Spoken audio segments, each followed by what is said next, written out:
Bundy and Dagwood Bumstead, respectively. Before we join the Bumsteads of Shady Lane Avenue, let's gather around the bandstand for a curtain raiser from Lenny Kahn and his orchestra. Raise that curtain, Len.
And now for our weekly visit with our neighbors, the Bumsteads of Shady Lane Avenue.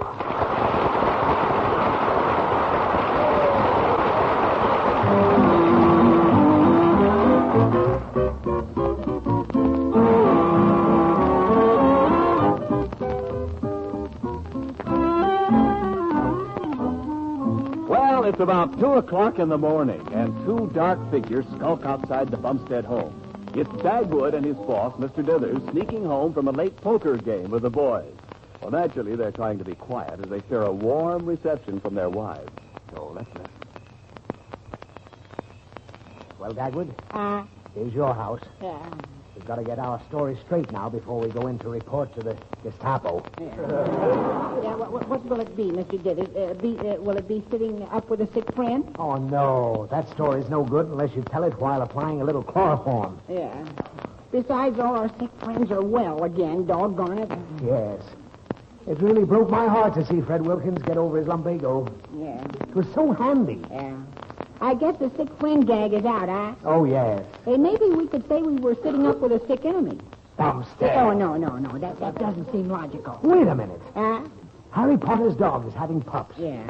We could say we were over there pacing the floor with him. Yeah, and putting ice bags on his head. And, But somehow that doesn't seem very authentic. No, I guess not. What we need is a good, big, fat, juicy lie. Yeah, it's gotta be something that a woman will believe while half asleep. Yes. Yeah. Something short and sweet that we can mumble double talk. Yeah. Hey, well, why don't we just say we were working late at the office? Dagwood! Huh? That's a great idea. Yes, Great. Huh? Now, remember, we've got to stick to our stories.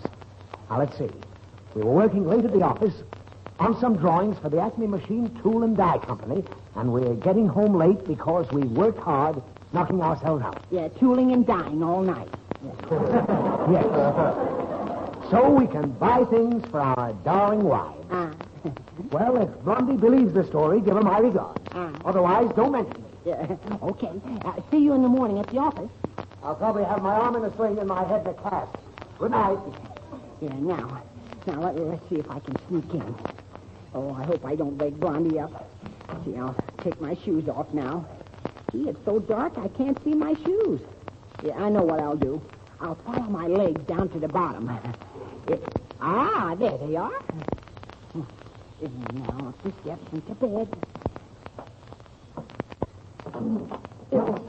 Oh, Oh, it's that creaky step. Oh, I'll have to get these steps de-squeaked one of these days. Now, if I can only sneak in. Hello, Dad. Oh, shh, not so loud. You'll wake Blondie up. Hello, Blondie. Good morning. Yeah. What time is it, Dagwood? A number of minutes after 12. How many minutes after 12? 120. You mean 2 o'clock. Where have you been, Dagwood? Where have I been? Oh, yes. Well, I had to work late at the office so I could make money to buy things for my little family. How late? 10 minutes? Yeah. Oh, Blondie, I'll start all over. Mm-hmm. I'm just getting home. We worked in Mr. Dithers' office on some plans for the Acme Tooling and Dyeing Company. I called Mr. Dithers' private office phone several times tonight, and no one answered. You did, huh? Well, did you call? Yes, dear, I called there, too. Oh, you did? Well, perhaps we were over getting a cup of coffee at Joe's Delicatessen. Well, I called there, too, and they hadn't seen you, so perhaps you weren't. Perhaps not. Well, I guess we've eliminated working late at the office, haven't we? We sure have. Is that Pop coming in late, Mom? Yes, Alexander. Oh, Pop. Hello, Alexander. Gee, where you been so late? Pop's not sure, Alexander. He's just trying to decide. Yeah. Gosh, Pop, you ought to think about me. I need my sleep. Yeah, well, I'm very sorry. You don't want to start my growth, do you? Oh, no, of course not. Pop looks awful guilty, doesn't he, Mom? Yeah? He is guilty. Well, I hope I can get back to sleep. Yeah, I hope so, too, Alexander. Good night, and I'm sorry I disturbed you. Okay. Just don't let it happen again. Yeah, thanks very much. Good night, folks. Good night, Alexander. Good night, Blondie. Oh, wait a minute now. Now, let's get back to the facts, dear. Must we? We must. Blondie, you know Fred Wilkins' lumbago? Yes, it's all gone now. Why? Yeah, I just wondered if you knew.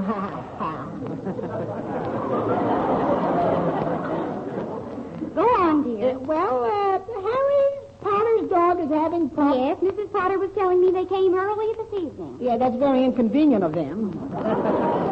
Dagwood. Yes, honey? About how long is it going to take you to make up your mind where you've been this evening? Well, I'll tell you, Blondie, if you insist. Do you insist? I do. Gee. You remember the other time when you said I do? We were both so nervous, and I drank a whole pot of coffee before the ceremony. My knees were banging together like cymbals. Yeah. Yes, and I was afraid I'd trip on my white satin gown going up to the aisle and fall right on my face. Yeah. But where were you this evening? Don't change the subject, Blondie. Now, Dagwood. Well, Blondie, we heard they needed a couple of substitutes at the Kravis Switch factory. They're making those big parts for the big B-29 bombers, so we volunteered.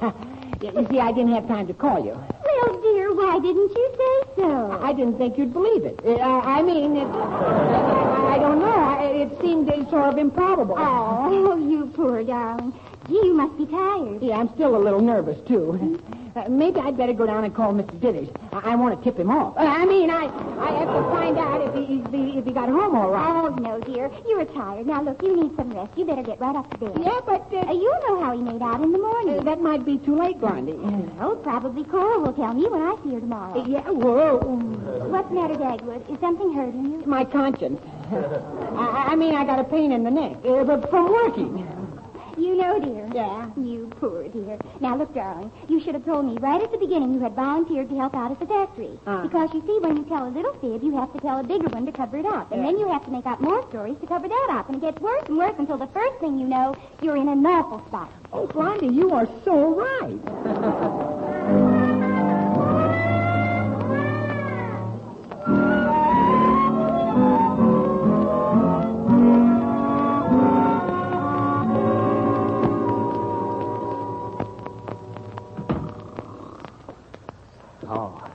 Cora's sound asleep.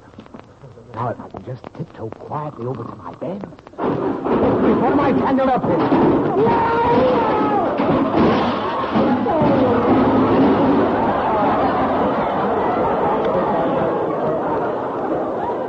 Well, Juliet, what drove you home? Hello, Cora. Patootie? Smile when you say that. Oh, I'm smiling. That's not a smile, that's a sickly grin. And get up off the floor unless you're planning to sleep there. What in the world are all these tin cans and this wrapping cord that tripped me? It's a little booby trap I rigged up. Looks as though I caught one in it, too.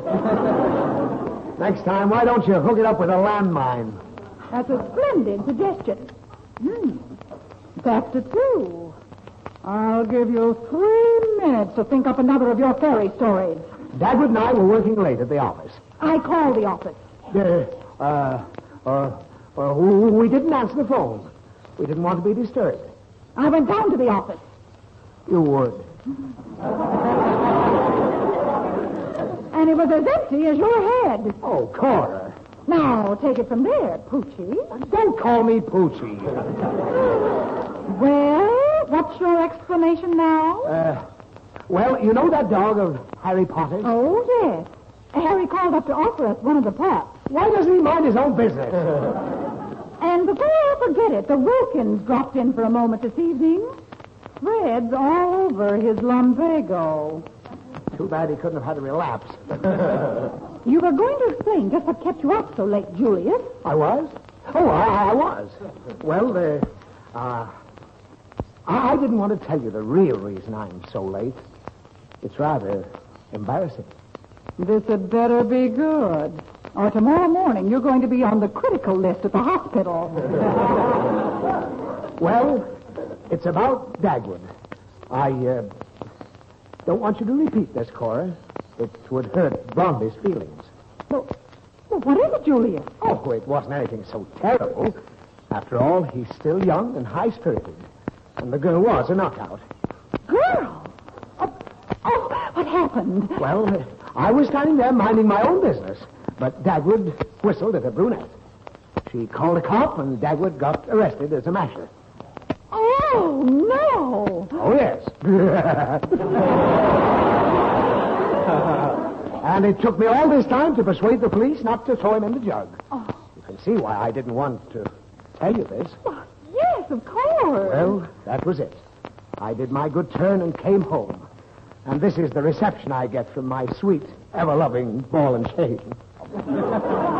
Oh, Julius, I'm so sorry. Really and truly, I am. Well, that's life for you. You go out of your way to keep a friend's home from being broken up, and your wife bites your ears out for it. Now, please don't say that, Julius. I didn't know. Of course, it would have been too much to ask you to trust me. You always think I'm lying or inventing a story. You never give me credit for having a conscience. Oh, Julius, you're making me feel like a heel. Well, if the heel fits, put it on. Yes, I have been cruel to you. I haven't made you a good wife. I've been mean and nagging, said unkind things. Go on. Go on.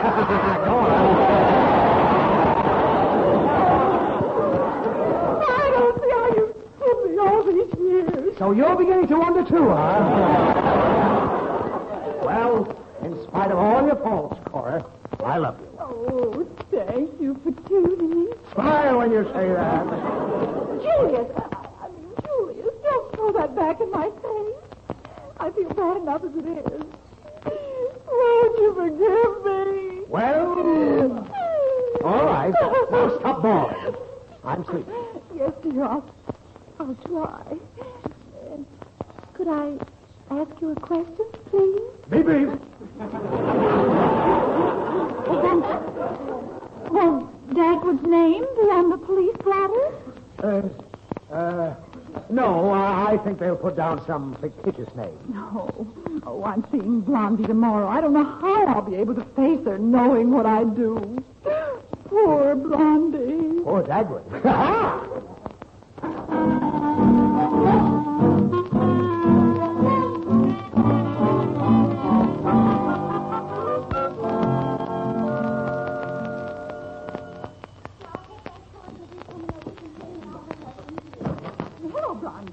Good morning, Cora. Come on in.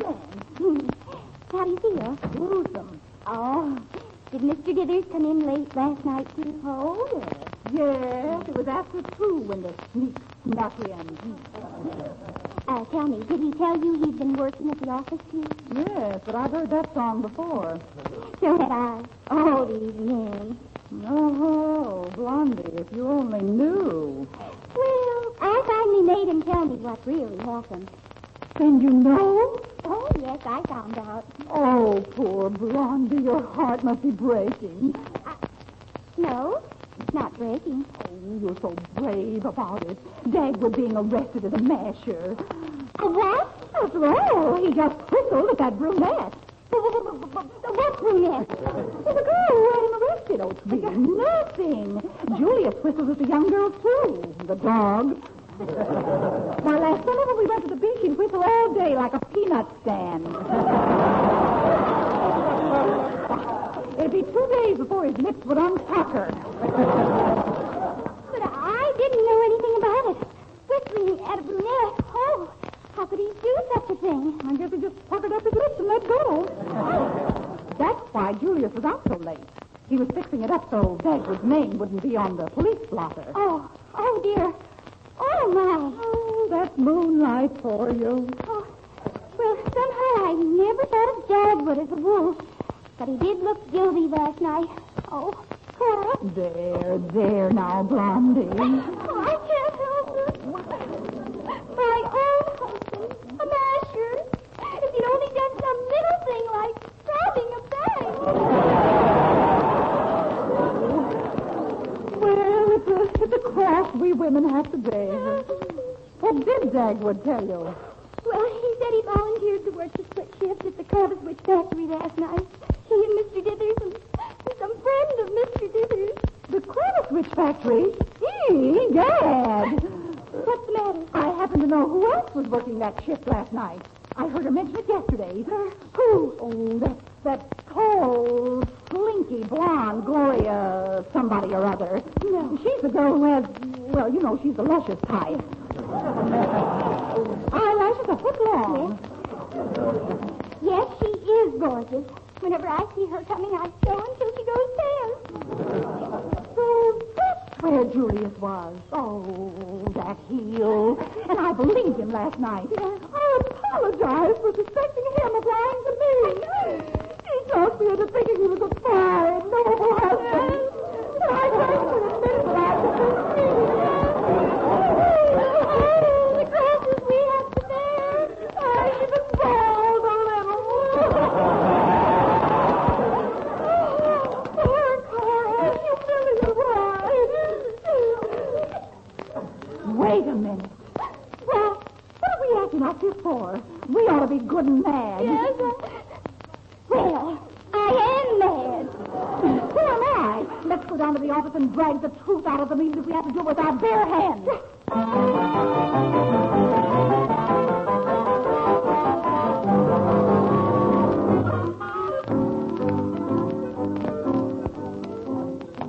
Hurry, Blondie, before I cool off. I want to stay mad until I see that fine, noble heel. Well, if it isn't Mrs. Bumstead and Mrs. Dithers. Hello, Mr. Niles. Men. We can't stop to talk, Mr. Niles. Well, I'll just walk along with you. Say, what's all the hurry about? We're on our way to see our husband. Nothing can stop us. My, I'll bet they'll be glad to see you. Both of you looking so bright and cheerful. Cheerful? That's the trouble with us women. We hide our feelings. Blondie, are you going to stay mad, or do I have to be mad enough for both of us? Oh, dear, I forgot. Okay, Cora, I'll get mad all over again. Goodbye, Mr. Niles. Well, goodbye. Give my sympathies to your husband.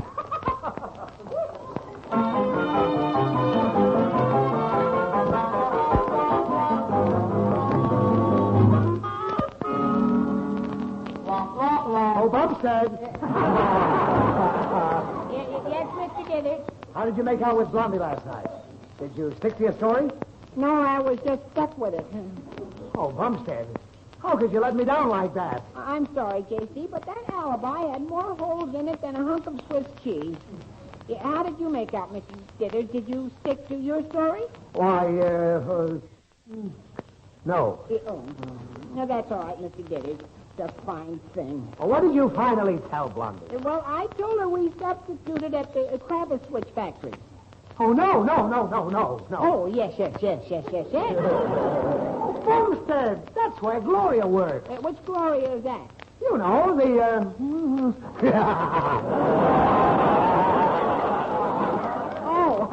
That's Gloria. Yes. Oh, yeah. Everyone wants to get on the ship with Gloria. There's a waiting list a mile long. My name's the Duff, of course. Naturally. Cora will murder me. Yeah, how do you suppose you'll do it? With an axe, huh? No. That's too sudden. She's more likely to tie me up over an anthill. Oh, Bumstead, what an awful thing for you to tell Blondie. Yeah. Well, what did you tell Cora, huh? Only that you whistled at a brunette and got arrested as a masher. Oh, well, a little thing. Yeah, huh? I told her I spent last night talking a cop out of throwing you in the cab. Oh, Mr. Dithers. That's fast thinking for you, huh? Holy smoke, did you have to make it a brunette? Oh, my gosh. Now, how's Blondie going to feel when she hears? Oh, she'll probably be slightly provoked. Provoked? You don't know Blondie. She's little and cute and sweet, but when she really gets mad, really mad, the safest thing to do is to dive into an air raid shelter. I suppose Cora's told Blondie by now, huh? Yes? They are? Can't you stop them? Oh, all right, thank you. Oh, holy smoke, Mr. Dithers. Was that Blondie and Cora? Yes. Dimple said they charged through the outer office like the 3rd Armored Division. Oh, we're cooked. While there's life, there's hope. Come on, Dagwood. Run for your life.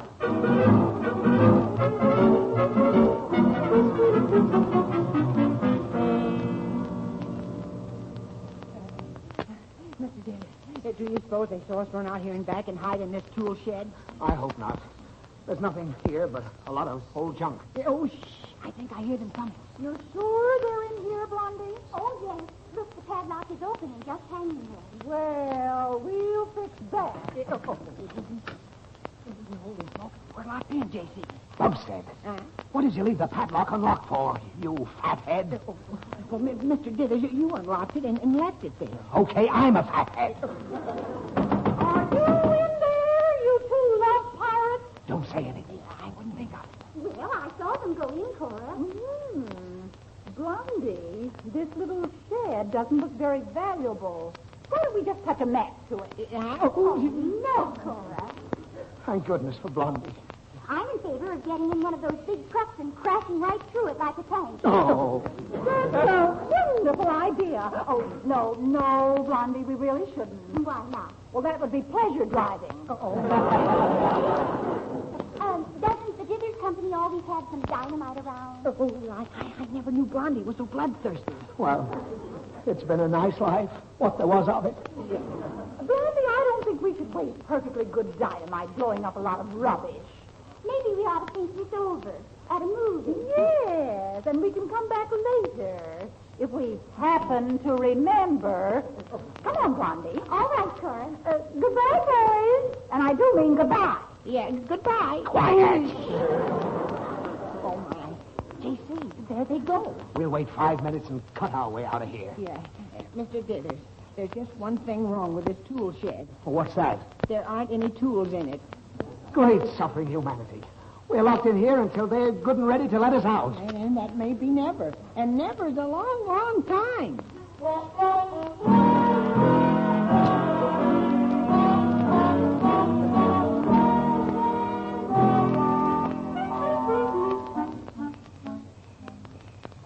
Be careful, Blondie. Don't stumble in the dark. Oh, Cora, we really should have come here before this. It's almost 9 o'clock.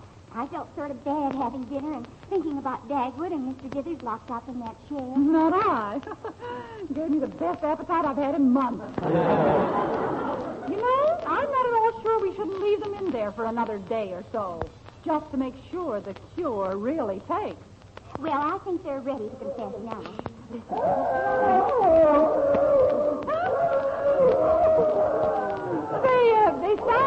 They sound a little hoarse. And sort of desperate. Oh, it's like music to my ears. Oh, dear. Listen to that. I hope Dagwood will forgive me. Wait a minute. You're supposed to forgive him. Oh, yes, that's right. Now, first, we'd better find out where they really were last night. Well, here's the shed. Well, are you two rakes still in there? Cora, let us out. Let us out. We'll confess anything. Let us out, please. Will you both tell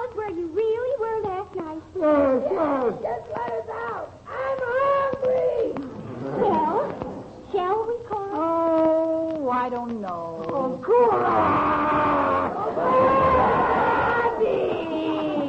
After the way they toyed with us last night. We'll be good at it. We promise it. Well, it was against my better judgment, but I'm just an old fool, I guess.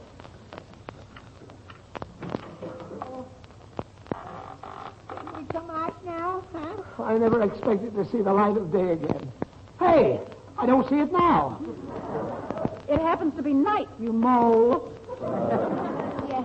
Well, good night, all. Oh, just a minute, you two. We want to know where you were last night. Well, we can't tell a lie. We're too weak to. Where were you? Dagwood was playing poker. Huh? Julius? I was just passing by and stuck around accidentally. Playing poker? Yes, playing poker. Julius, did you win or did you lose? Well, the cards were marked. I lost. Julius, you're a heel. Take this. Ow! Well, Dagwood, did you win or did you lose? Well, Did you win or lose? the cards were marked. I won.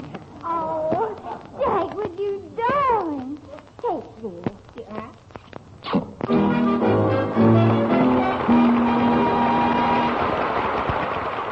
The Bumsteads, as if you didn't know, will be back again in just a few moments.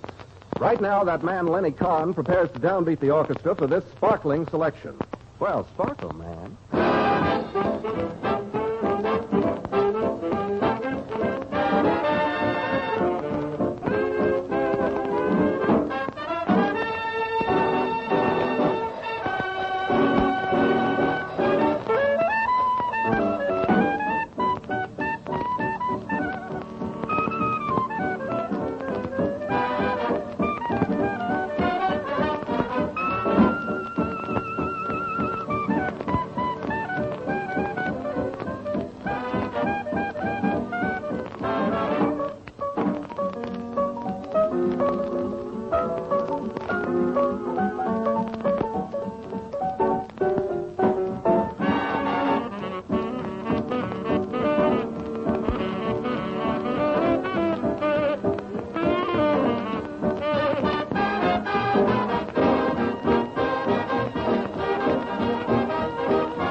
I'm sorry I went after you the way I did today.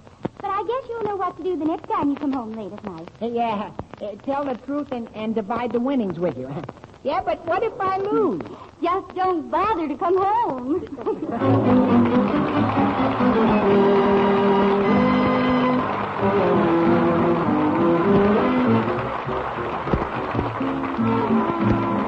Blandy is played by Penny Singleton and Dagwood by Arthur Lake. The musical score is composed and conducted by William Arndt. This is the Armed Forces Radio Service.